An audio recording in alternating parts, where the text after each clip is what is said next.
The platform felt like fire beneath Victoria's feet as the auctioneer's voice boomed across the dusty square, calling out numbers that reduced her existence to mere currency in a town that had forgotten the meaning of mercy. She stood in the blazing afternoon sun of Lordsburg, New Mexico, her wrists bound with coarse rope, her dress torn at the hem from 3 days of travel in a cramped wagon, watching the faces of men who looked at her like she was nothing more than livestock to be purchased and used. The year was 1878, and Victoria Katherine had learned the hard way that the death of her father could strip away everything she thought was protected by law and decency. The crowd pressed closer to the wooden platform erected in the center of town, right in front of the assay office where her father had once conducted honest business.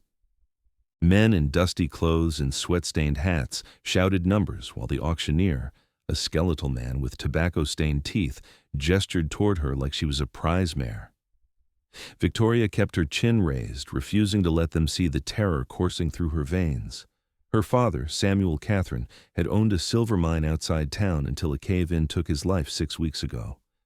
The creditors had descended like vultures, claiming debts she never knew existed, producing documents she suspected were forged. When she protested, when she demanded to see a proper judge, they had laughed and told her that women who could not pay their debts had only one way to settle accounts. $500, called a rancher she recognized from Sunday services, a man with 3 wives already and a reputation for cruelty. 600, countered a saloon owner whose establishment she had never entered, whose eyes made her skin crawl. Victoria scanned the crowd desperately, searching for anyone who might help, anyone who remembered her father's kindness or her mother's grace before consumption had taken her 5 years prior. But the respectable families had turned away, the women she had once shared tea with, now studying their shoes or whispering behind gloved hands. The marshal stood at the edge of the crowd, arms crossed, making no move to intervene. She had learned that corruption ran deeper than the silver veins in these mountains when she discovered the marshal himself had signed the papers declaring her father's debts. $700, someone shouted, and Victoria felt tears threatening despite her determination to remain strong. Then the crowd parted, murmuring and stepping aside for a figure that emerged from the shadows of the general store. The man stood well over 6 feet tall, with shoulders so broad they blocked out the sun as he moved forward. His hair fell past his shoulders in dark waves, and his face was weathered by wind and sun in a way that spoke of years spent in the wilderness rather than the comfort of town. He wore buckskin clothing that marked him as a mountain man, someone who lived in the high country and rarely descended to the settlements below. His arms, bare beneath a vest that had seen better days, were corded with muscle that rippled as he crossed his arms over his massive chest. Victoria had never seen anyone quite like him, and from the way the crowd fell silent, neither had most of Lordsburg. $1,000, he said, his voice deep and steady, cutting through the nervous chatter like a blade through silk. The auctioneer's eyes widened with greed. 1,000 from the gentleman in the back. Do I hear 1,100? The rancher scowled and shook his head, backing away. The saloon owner opened his mouth, looked at the mountain man's cold stare, and thought better of whatever he had been about to say. The crowd waited, but no one else spoke. Victoria stared at the stranger, trying to understand what she saw in his face. He was not leering at her like the others had. Instead, his dark eyes held something she could not quite identify, something that made her heart beat faster, for reasons that had nothing to do with fear. $1,000 going once, the auctioneer called, practically salivating at the sum. Going twice. He paused dramatically, giving the crowd one last chance. Sold to the mountain man for $1,000. The stranger moved through the crowd with surprising grace for someone of his size, climbing the steps to the platform with coins already in his hand. He counted out gold pieces that gleamed in the sunlight, far more money than Victoria had seen in months. The auctioneer bit each coin to verify its authenticity, grinning wider with each test. When the transaction was complete, the skeletal man handed over a piece of paper that made Victoria's stomach turn. A bill of sale, as if she were property, as if the world had turned back a clock to darker times. The mountain man took the paper without looking at it, then turned to Victoria. Up close, he was even more imposing, his presence radiating a kind of raw power that should have terrified her. But when he reached for the ropes binding her wrists, his touch was surprisingly gentle. He produced a knife from his belt, the blade worn smooth from use, and cut through the ropes with a single stroke. Victoria gasped as her hands came free, rubbing at the raw skin where the bonds had chafed. "Can you walk?" he asked, his voice quiet now, meant only for her ears. "Yes," she managed, though her legs felt unsteady beneath her. He nodded once, then took the bill of sale and held it up for the crowd to see. With deliberate slowness, he tore the paper in half, then in half again, letting the pieces flutter to the dusty ground like autumn leaves. A shocked murmur rippled through the gathered townspeople. The auctioneer sputtered in protest, but the mountain man simply looked at him, and the skeletal man fell silent. "She is not property," the stranger announced, his voice carrying across the square. "Never was, never will be. Any man who says different can take it up with me." He turned back to Victoria, and his expression softened slightly. "You are free. You can go wherever you want, do whatever you choose. I will not stop you or follow you or expect anything from you. But if you have nowhere to go and need help getting away from this place, I have a camp about 10 miles north in the mountains. The offer stands if you want it." Victoria stared at him, unable to process what was happening. He had just spent a fortune to purchase her, only to immediately declare her free. It made no sense according to any logic she understood. Men did not spend money without expecting something in return. Yet here he stood, waiting for her answer with patience that seemed infinite, making no move to touch her or claim ownership despite the coins he had just handed over. "Why?" she whispered. His jaw tightened, and for a moment she thought he would not answer. Then he said, "Because no one should be sold like cattle. Because it is wrong, and someone needed to stop it. Because I have gold, and you needed help. You do not even know me. I know enough. I know you held your head high when you had every right to crumble. I know you are stronger than most men in this crowd." He gestured to the silent townspeople. "I know this town has done you a grave injustice, and you deserve better." Victoria glanced at the faces surrounding them, seeing fear and anger and resentment, but no compassion, no mercy. The marshal had his hand on his gun, but he made no move to draw it, clearly unwilling to challenge the mountain man. The rancher who had bid on her looked like he wanted to argue, but the stranger's presence kept him silent. She thought about her options. She had no money, no home, no family left in Lordsburg. The mine was gone, seized by creditors. The small house where she had grown up now belonged to the bank. She could try to make her way to another town, but how far would she get on foot with no supplies and no protection? The desert between settlements was unforgiving, and a woman traveling alone faced dangers that made her current situation look almost merciful by comparison. 10 miles north, she said slowly. In the mountains. He nodded. I have a cabin near a stream. It is remote but comfortable. You could rest there, decide what you want to do next. I can take you to Santa Fe or anywhere else when you are ready. Or if you prefer to part ways right now, I can give you money for a stagecoach ticket and supplies. Victoria looked into his eyes, searching for deception, for the trap she was certain must exist. But all she saw was honest concern and a strange sort of sadness, as if he understood exactly what she was feeling. She made her decision in that moment, trusting an instinct she did not fully understand. I will come with you to your cabin, she said. I have nowhere else to go. Relief flickered across his features, gone so quickly she almost missed it. Good. We should leave now before anyone gets brave enough to cause trouble. He led her down from the platform, and the crowd parted before them like water before the prow of a ship. Victoria kept her head high, refusing to give them the satisfaction of seeing her cower. At the edge of the square stood the largest horse she had ever seen, a bay stallion with a white blaze down its face and muscles that matched its owner's impressive physique. The mountain man swung into the saddle with easy grace, then extended his hand down to her. Have you ridden before? He asked. Yes, though it has been a while. Just hold on. Red here has an easy gait, and I will not let you fall. Victoria grasped his hand, marveling at the strength in his grip as he pulled her up behind him as if she weighed nothing at all. She settled onto the horse's broad back, hesitating before wrapping her arms around the stranger's waist. His body was solid as oak, warm beneath her touch, and she felt the power coiled in his frame like a spring waiting to be released. He clicked his tongue, and the stallion moved forward, carrying them out of Lordsburg at a steady pace.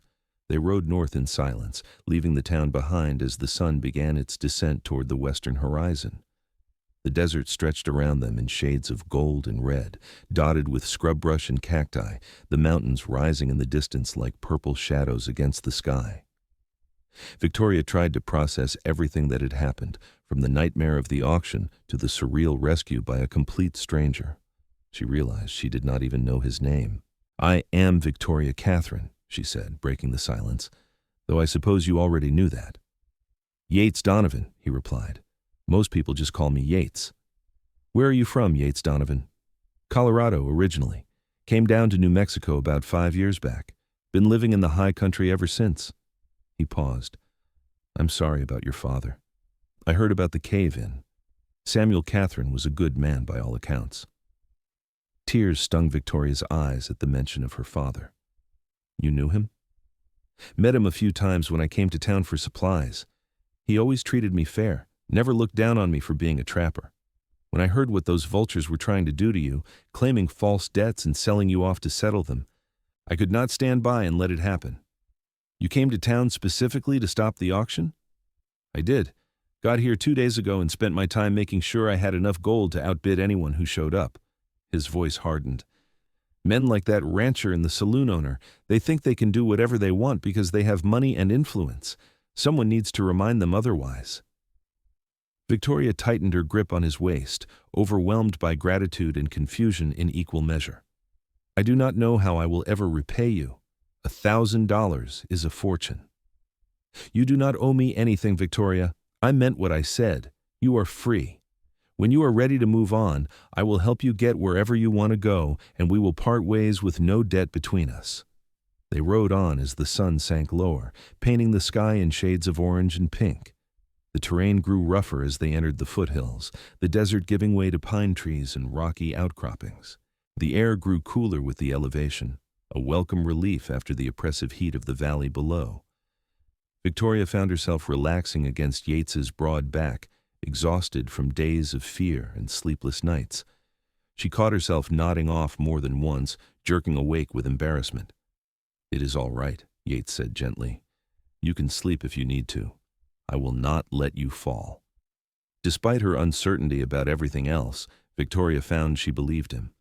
She let her head rest against his shoulder and closed her eyes, surrendering to the fatigue that had been building for weeks.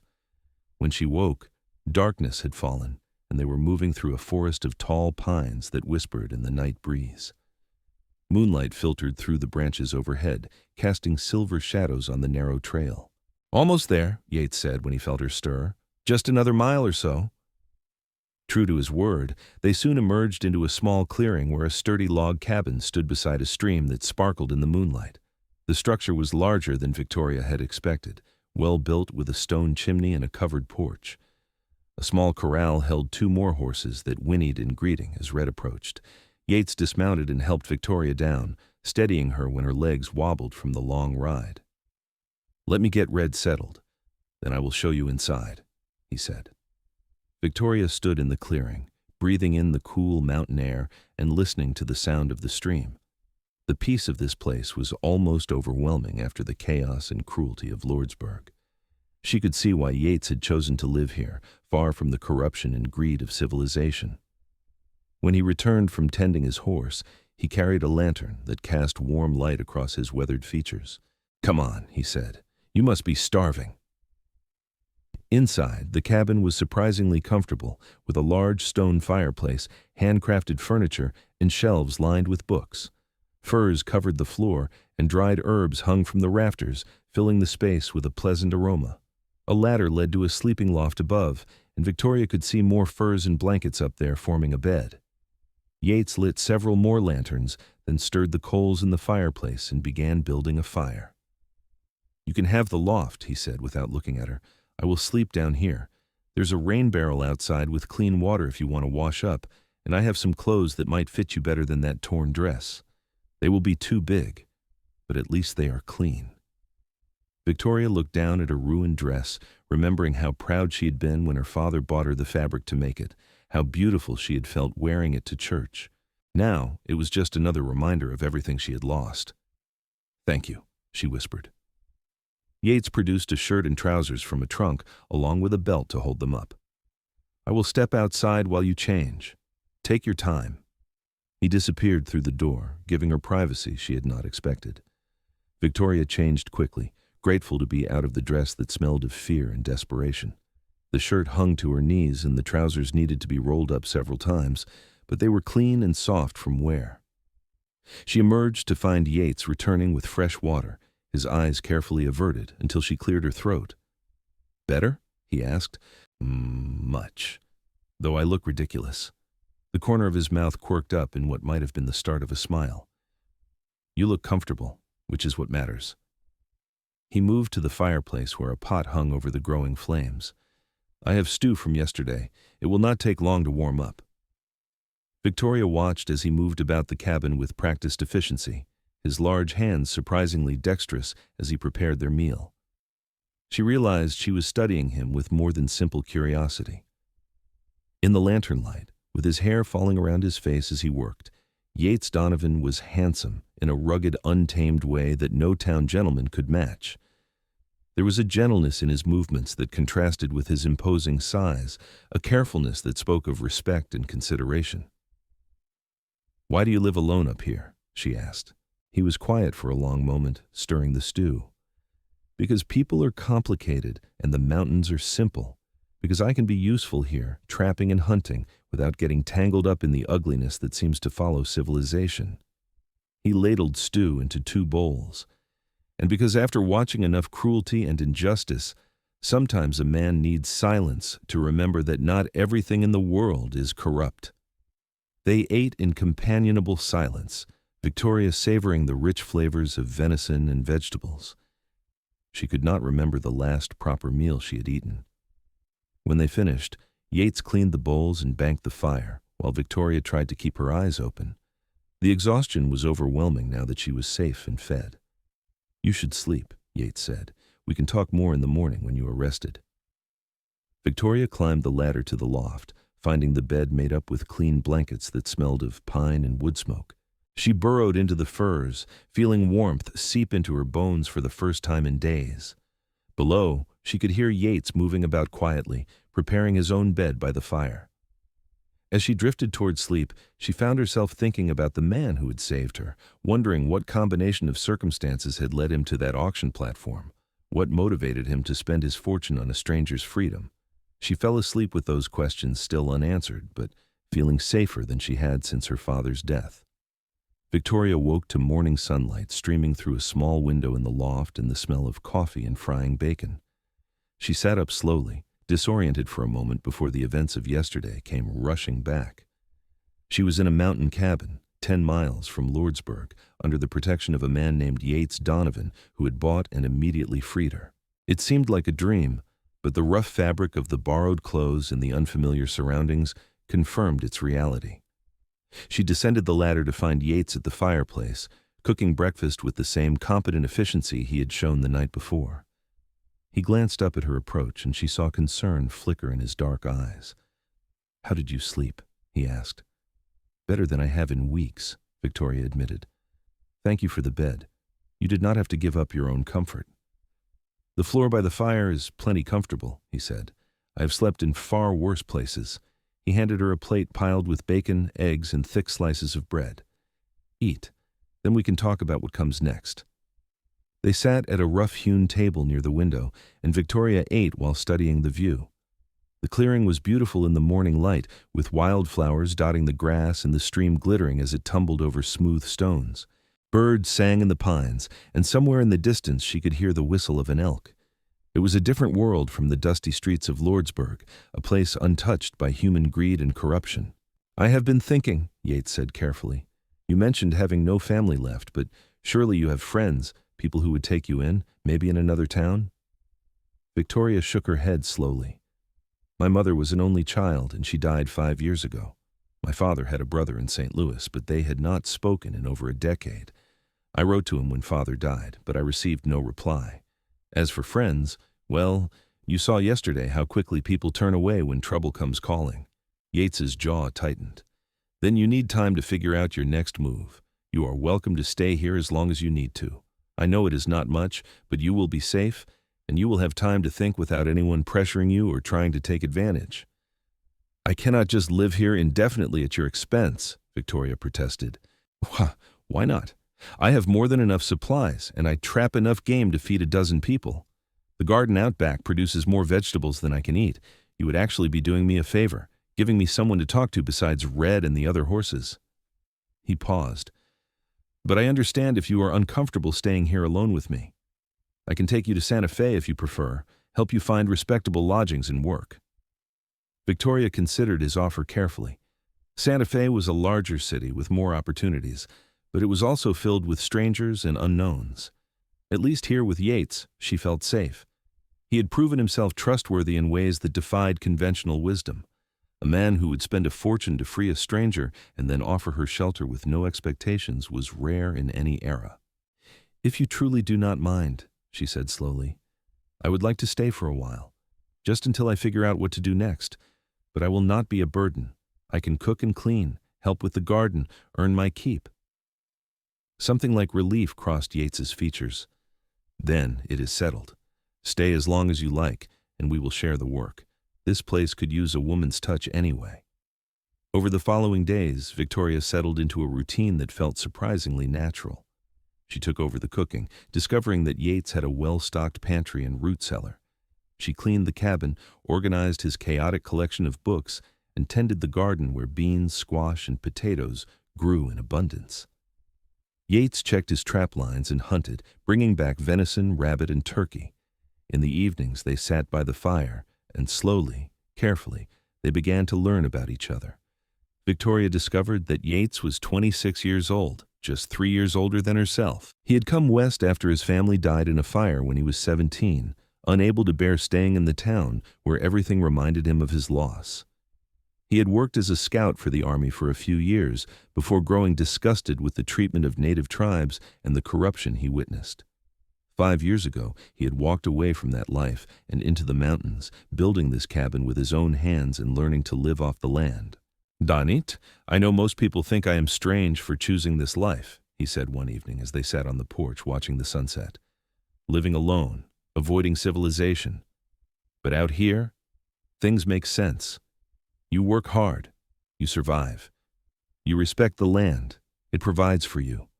No lies, no politics, no watching powerful men crush the helpless.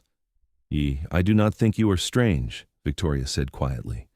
I think you are principled. There are not many men who would turn their backs on steady pay and comfort to live according to their conscience.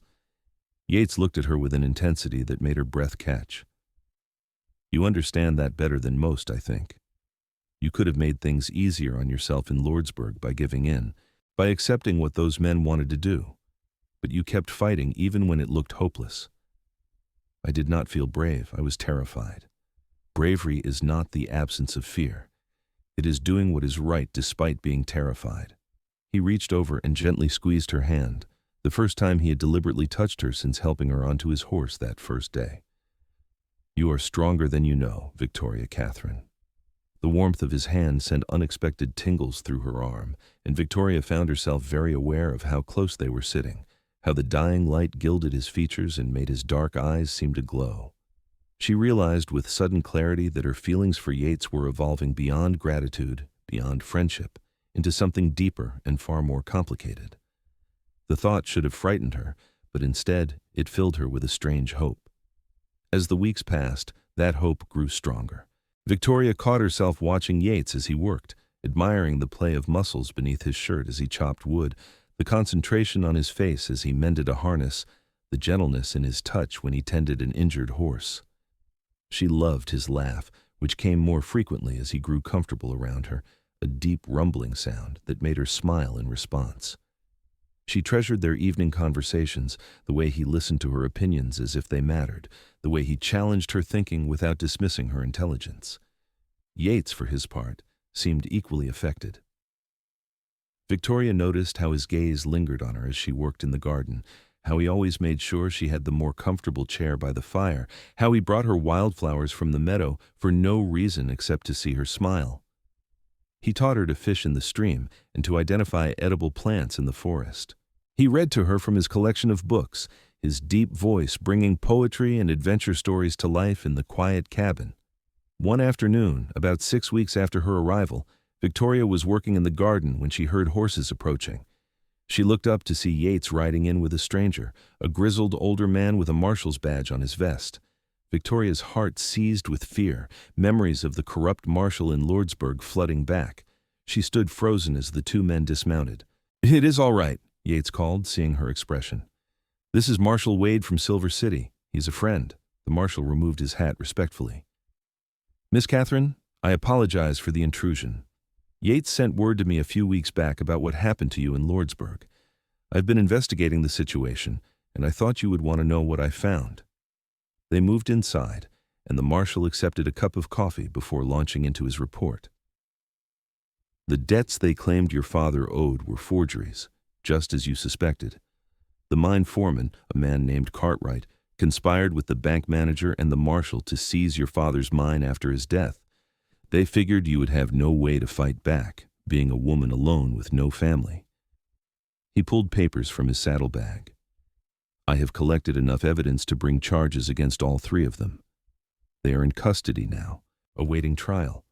Victoria felt tears spring to her eyes. "And the mine?" "Reverts to you as your father's rightful heir. The silver vein is still producing, and I have arranged for a trustworthy foreman to manage operations until you decide what you want to do with it. There's also a substantial amount of money held by the bank that should have been released to you immediately upon your father's death." He slid the papers across the table. "You are a wealthy woman, Miss Katherine. The injustice done to you has been corrected." Victoria stared at the documents through blurred vision, unable to fully process what she was hearing. Everything she thought she had lost was being restored.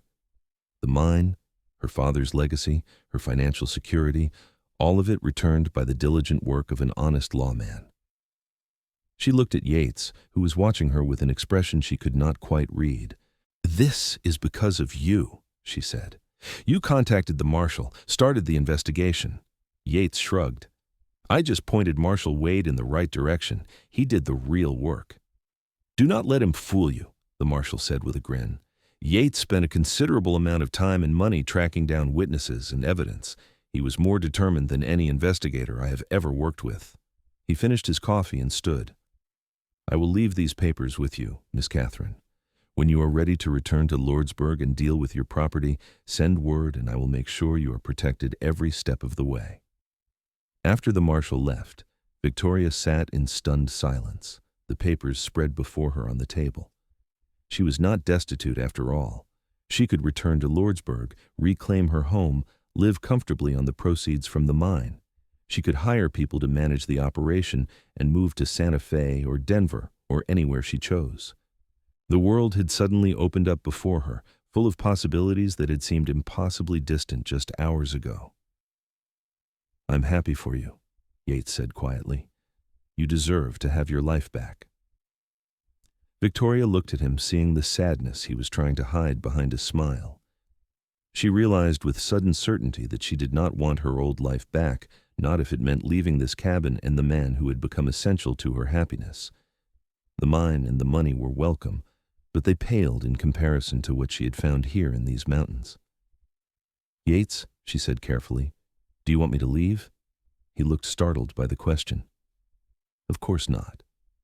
But you have options now, Victoria. You do not have to stay here out of necessity or gratitude. You can do whatever you want, be whoever you want to be." "And what if what I want is to stay here with you?" The words hung in the air between them, heavy with implication. Yates stared at her, and she saw hope war with disbelief in his expression. "You do not mean that. You are grateful for the help, but once you have time to think clearly, you will realize you deserve better than a mountain man's cabin and a life of isolation." Victoria stood and moved around the table to where he sat. She took his large, calloused hands in her smaller ones, marveling at how right it felt to touch him. "Do you know what I have realized over these past weeks? I have realized that I am happier here than I ever was in Lordsburg, even before my father died. I love waking up to the sound of the stream and the birds. I love working in the garden and cooking meals we share by the fire. I love our conversations and the way you make me laugh. I love the peace of this place and the way you respect me as an equal." She took a deep breath, gathering her courage. "And I love you, Yates Donovan, not because you saved me, not out of gratitude or obligation, but because of who you are. The mine and the money do not change that." Yates surged to his feet, pulling her close with a desperation that took her breath away. "You love me," he repeated, as if testing the words. "Victoria, I have been half in love with you since the moment I saw you standing on that platform refusing to break. These weeks with you have been the best of my life, but I never dared hope you could feel the same way. I'm just a trapper with rough edges and a cabin in the woods. You could have any man you wanted." "I want you," Victoria said firmly. "Only you, if you will have me." His answer was to kiss her, a sweet, searching kiss that conveyed years of loneliness and the tentative beginning of hope. Victoria melted into his embrace, feeling the strength in his arms as they wrapped around her, feeling cherished and protected and desired all at once. When they finally broke apart, both were breathing hard, foreheads pressed together as they held onto each other like lifelines. "I love you," Yates whispered. "I will love you until my last breath and beyond. But I need you to be sure, Victoria. Take some time. Go back to Lordsburg and see your property. Make certain this is truly what you want. If you come back to me after that, if you still choose this life, then I will marry you and spend every day proving you made the right choice." Victoria wanted to argue that she was already certain, but she saw the wisdom in his words. She needed to face her past, to close that chapter properly before beginning a new one. "All right," she agreed. "I will go back and settle my affairs, but I am coming back, Yates. Nothing in Lordsburg will change my mind about us." They made the journey to Lordsburg 3 days later, accompanied by Marshal Wade, who had agreed to wait in the area until Victoria was ready to return. The ride down from the mountains felt surreal, as if she were descending from paradise into purgatory. When they reached the town, Victoria saw how much had changed in just a few weeks. The corrupt marshal was gone, replaced by a deputy from Silver City. The bank manager's office stood empty, and the rancher who had bid on her had left town to avoid prosecution for other crimes the investigation had uncovered. Victoria moved through the process of reclaiming her property with grim determination. She met with the new mine foreman, a competent man recommended by Marshal Wade, and arranged for him to continue managing operations with a percentage of the profits. She went through her father's house, packing the few items that held sentimental value and arranging for the rest to be sold. She visited her parents' graves, leaving wildflowers from the mountain meadow and promising her father that his legacy would be honored. The townspeople watched her with a mixture of shame and awe, many trying to apologize for their inaction during the auction. Victoria accepted their words with cool courtesy, but made it clear she had no intention of remaining in Lordsburg. The place held too many painful memories, too much betrayal. By the end of the week, she had signed papers putting the mine under the foreman's management, sold the house and most of its contents, and deposited a substantial sum in the Territorial Bank in Santa Fe, where corruption was less likely. Throughout it all, Yates remained by her side, a quiet, steady presence that drew stares and whispers. The mountain man who had disrupted the auction and exposed the town's corruption was now something of a legend, and people gave him a wide berth mixed with grudging respect. Victoria saw how uncomfortable he was with the attention, how much he wanted to be back in the peaceful solitude of the mountains. On their last night in Lordsburg, as they prepared to leave the next morning, Victoria stood in the small hotel room looking at the documents that proved her wealth. She had more money than she would ever need, a profitable mine that would provide income for years to come, the freedom to live wherever she chose. And she was choosing a cabin in the mountains with a man who had shown her what real integrity looked like. There was a knock at her door, and she opened it to find Yates standing in the hallway, his hat in his hands. "I wanted to make sure you were all right," he said. "This has been a difficult week." "Come in," Victoria said, stepping aside. When he hesitated, she added, "Please, I want to talk to you." He entered the room, filling it with his presence. Victoria closed the door and turned to face him, her decision crystallized by the events of the past week. I have seen what I needed to see, she said. I have settled my father's affairs and secured my financial future. I know exactly what I am giving up by choosing you, Yates, and it does not matter. None of it matters compared to the life we can build together. You are certain? His voice was rough with emotion. Completely. I want to go home, Yates. Back to the cabin, back to the mountains. I want to marry you and build a life where we are surrounded by beauty instead of corruption, where we can be ourselves without judgment or pretense. He crossed the room in 2 long strides and swept her into his arms, lifting her off her feet as he kissed her with a passion that left no doubt about his feelings. When he set her down, his eyes were bright with unshed tears. We will leave at first light, he promised, and the moment we get back, I am making you my wife. I know a circuit preacher who passes through the area. We will find him and make this official before you have a chance to change your mind. Victoria laughed, feeling lighter than she had in months. I am not going to change my mind. They left Lordsburg the next morning, as the sun rose over the eastern mountains, riding north with their pack horses laden with supplies and the few possessions Victoria had chosen to keep. The town disappeared behind them, and with it, the weight of expectations and painful memories. By the time they reached the cabin 2 days later, Victoria felt like she had shed an old skin and emerged renewed. True to his word, Yates tracked down the circuit preacher, a jovial man named Reverend Patterson, who happened to be visiting a settlement about 15 miles east. They rode out to meet him the next day, bringing Marshal Wade as a witness. The wedding was simple, held in the clearing beside Yates's cabin with wildflowers in Victoria's hair and the sound of the stream providing music. When the Reverend pronounced them husband and wife, Yates kissed her with such tenderness that Victoria felt tears stream down her face. I never thought I would have this, Yates whispered against her lips. Never thought I deserved someone like you. We deserve each other, Victoria corrected. We are both stronger than the circumstances that tried to break us. Together, we are unstoppable. They celebrated with a dinner that Victoria prepared from their best supplies, and Marshal Wade and the Reverend stayed the night, filling the cabin with laughter and stories. But eventually, the guests departed, leaving Yates and Victoria alone as husband and wife. They stood on the porch in the twilight, wrapped in each other's arms, looking out at the mountains that had become their sanctuary. Do you regret it? Yates asked quietly. Giving up town life for this? Victoria turned in his embrace to look up at his face, seeing the vulnerability behind the question. I regret nothing. This is where I am meant to be, with you, building something real and lasting. That night, they consummated their marriage with a tenderness and passion that spoke of deep love and commitment. Yates was gentle despite his strength, worshiping Victoria's body with hands and lips that made her feel cherished and desired. She explored the powerful muscles she had admired for weeks, discovering the scars and stories written on his skin. They came together with an intensity that left them both breathless, holding each other in the darkness as the mountain wind whispered through the pines. The following month settled into a rhythm of work and love that felt perfectly balanced. Victoria transformed the cabin into a true home, using some of her money to purchase curtains, dishes, and other comforts, while maintaining the rustic charm that made it special. She expanded the garden and learned to preserve food for the winter. Yates taught her to shoot, insisting she know how to protect herself when he was checking distant trap lines. They worked side by side, talked for hours, made love with a frequency that never seemed to diminish the hunger they felt for each other.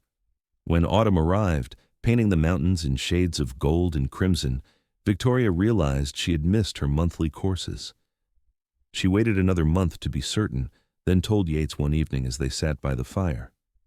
His reaction was everything she could have hoped for, joy and wonder transforming his features as he pulled her close and buried his face in her hair. A baby, he breathed. We are going to have a baby.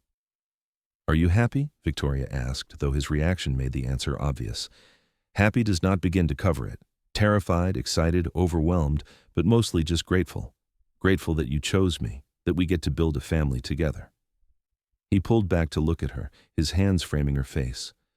I will do everything in my power to be a good father, to give our children the kind of love and security I lost too young. I know you will, Victoria said. You are the best man I have ever known, Yates. Our children will be lucky to have you as their father. Winter came early that year, blanketing the mountains in snow and sealing them into their cabin for weeks at a time. But they did not mind the isolation. Yates kept the fire burning and the cabin warm, while Victoria cooked hearty stews and baked bread. They read together, talked about names for the baby, and planned additions to the cabin to accommodate their growing family. On the coldest nights, they burrowed under furs and blankets. Victoria's growing belly pressed against Yates's side as they whispered dreams and promises in the darkness. Spring arrived with a riot of wildflowers and the return of the circuit preacher, who Yates had asked to come as soon as the passes cleared. Victoria's pregnancy was obvious now, her belly round and full with their child. The preacher examined her with experienced eyes and declared her healthy, estimating the baby would arrive in late May or early June. "You will want help when the time comes," he said. "There's a midwife in the settlement to the east, a woman named Mrs. Chen who has delivered hundreds of babies. I can send word to her if you like."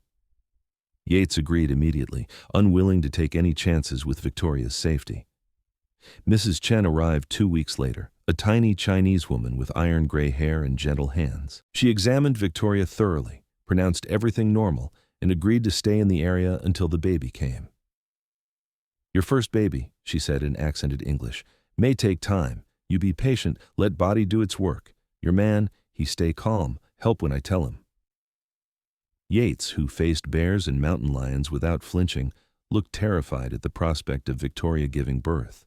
She found his worry endearing, reassuring him constantly that women had been having babies since the beginning of time, and she would be fine. Still, as her due date approached, she appreciated his attentiveness, the way he hovered nearby in case she needed anything, his determination to prepare for every possible contingency.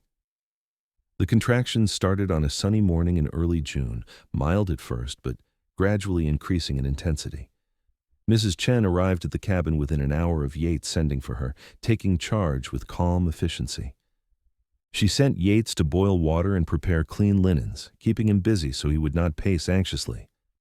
Victoria labored through the day and into the evening, gritting her teeth against the pain while Mrs. Chen coached her breathing, and Yates held her hand with a grip that would have been painful if she had not been focused on the much greater discomfort of childbirth. "Almost there," Mrs. Chen announced as night fell. "One more big push, give me all you have." Victoria bore down with every ounce of strength she possessed, and suddenly the cabin was filled with the strong, healthy cry of a newborn. Mrs. Chen worked quickly, cleaning the baby and wrapping it in soft blankets before placing the precious bundle in Victoria's arms. "A boy," the midwife announced with satisfaction, "strong and healthy, just like his parents." Victoria stared down at her son, overwhelmed by love so fierce it took her breath away. He had Yates's dark hair and a face that was red and wrinkled but utterly perfect. When she looked up at her husband, she saw tears streaming down his weathered face as he gazed at their child with wonder. "Can I hold him?" Yates asked, his voice breaking. Victoria carefully transferred their son into his father's massive arms, watching as Yates cradled the tiny baby with exquisite gentleness. The contrast between the mountain man's powerful frame and the fragile newborn was striking, but there was no doubt about the love radiating from Yates as he studied his son's features. "Hello, little one," he whispered. "I am your father, and I promise you will always be safe and loved. I will teach you to be strong and kind, to stand up for what is right, to treat others with respect and compassion. You have given me a gift I never thought I would receive, the chance to be part of a family again." They named him Samuel, after Victoria's father, with the middle name Wade, in honor of the marshal who had helped restore her inheritance. Baby Samuel thrived, growing stronger each day under the devoted attention of his parents. Mrs. Chen stayed for 2 weeks, teaching Victoria how to nurse and care for the infant before finally declaring them capable of managing on their own. The months that followed were exhausting and wonderful in equal measure. Victoria discovered reserves of patience she never knew she possessed, waking multiple times each night to feed Samuel and soothe his cries. Yates was a devoted father, walking the floor with the baby when he was fussy, changing diapers without complaint, and singing lullabies in his deep voice that never failed to calm their son. They took turns watching Samuel so the other could sleep, working as a team with the same efficiency they brought to every other aspect of their life together. As Samuel grew into a curious toddler with his father's dark eyes and his mother's quick smile, Victoria found herself pregnant again. This time she knew what to expect, and the second pregnancy seemed easier, despite the added challenge of caring for an active 2-year-old. Their daughter was born on a crisp autumn day, arriving so quickly that Mrs. Chen barely made it to the cabin in time. "A girl," the midwife announced, placing the baby in Victoria's arms, she in a hurry to meet the world.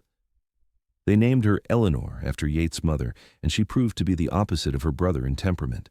Where Samuel was cautious and thoughtful, Eleanor was bold and adventurous, constantly getting into mischief that left her parents exasperated and amused. Yates built additions onto the cabin as their family grew, creating separate sleeping areas for the children and expanding the main room to accommodate their active brood. 2 years after Eleanor's birth, Victoria delivered another son, followed 18 months later by another daughter. The cabin rang with laughter and noise, a far cry from the quiet solitude Yates had known before Victoria entered his life. But he would not have changed it for anything, finding joy in the chaos of family life that he had never imagined possible. On their 10th wedding anniversary, Victoria and Yates sat on the porch, watching their 4 children play in the clearing. Samuel, now 8 years old, was teaching 6-year-old Eleanor how to fish in the stream. 4-year-old Thomas was building something with sticks, his tongue poking out in concentration, while 2-year-old Grace toddled after a butterfly with single-minded determination. "Can you believe it has been 10 years?" Victoria asked, leaning against Yates's shoulder. "Some days it feels like a lifetime, other days like it just happened yesterday." He wrapped his arm around her, pulling her close. "Do you ever regret it? Choosing this life instead of the comfort and society you could have had in Santa Fe or Denver?" Victoria turned to look at him, seeing threads of silver in his dark hair now, new lines around his eyes from years of squinting against the mountain sun. He was still strong and powerful, still the most handsome man she had ever seen, and she loved him more now than she had on their wedding day. "Never," she said firmly. "This is exactly where I'm meant to be. With you, with our children, in these mountains that have become my sanctuary. We have built something beautiful here, Yates. Something that is ours alone, earned through love and hard work and commitment to each other. I know I have said it before, but I need you to hear it again," Yates said, his voice thick with emotion. "Thank you for choosing me. Thank you for seeing past the rough mountain man to the person underneath. Thank you for giving me a family and a purpose beyond simple survival. You saved me just as much as I saved you that day in Lordsburg." "We saved each other," Victoria corrected. "That is what love does. It saves us from loneliness and despair, gives us strength we did not know we possessed, and creates beauty from broken pieces." They sat in comfortable silence, watching their children play as the sun sank toward the western peaks. The mine continued to produce silver, providing more than enough income for their needs with plenty left over to save for their children's futures. Marshal Wade visited twice a year, bringing news from the outside world and staying a few days to enjoy the peace of the mountains. The circuit preacher stopped by regularly, watching with satisfaction as the family he had helped create flourished. As the years passed, Victoria and Yates grew older, but never less devoted to each other. They watched their children grow into capable, compassionate adults who carried forward the values their parents had instilled. Samuel became a doctor, driven by his father's stories of people who suffered because help was too far away. Eleanor married a rancher and ran the operation with an iron will that made her mother proud. Thomas followed in his father's footsteps, becoming a trapper and guide who knew the mountains as intimately as Yates ever had. Grace became a teacher, passionate about education and determined to make sure children in remote areas had access to learning.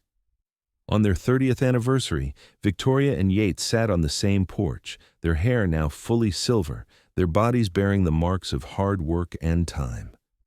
The cabin had been renovated and expanded over the years, now a comfortable homestead with modern conveniences while maintaining its rustic charm. Their grandchildren visited regularly, filling the clearing with the same joyful noise their own children had created decades earlier. "Do you remember what you said to me that first day?" Victoria asked, holding Yates's weathered hand. "You told me I was free to choose my own path." I remember. I meant every word. I chose you, and it was the best decision I ever made. You gave me freedom, love, respect, and a family that filled the hole left by my parents' deaths.